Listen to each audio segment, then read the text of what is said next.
This protocol makes it possible to develop a synthetic system mimicking the root surface microstructure.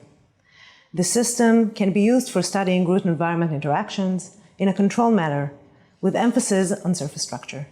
This is a simple technique that can be performed in any lab studying root-environment interactions.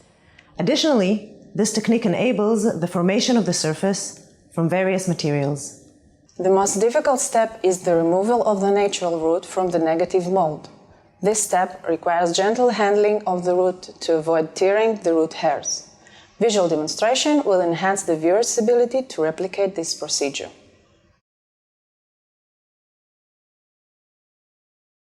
Begin by removing the plant from soil after 3 weeks of growth.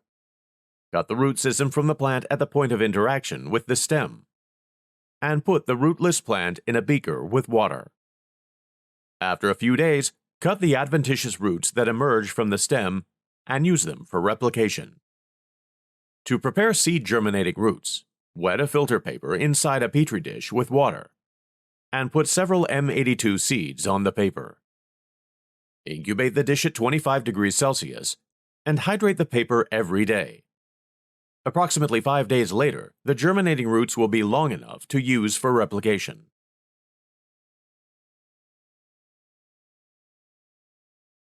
Prepare negative replica solution by adding 9.49 grams of diurethane dimethylacrylate to a 50 milliliter cup. Add 1.45 milliliters of ethyl methacrylate to the cup and stir it at room temperature until the solution becomes homogeneous and looks clear. Add 3 milliliters of the plasticizer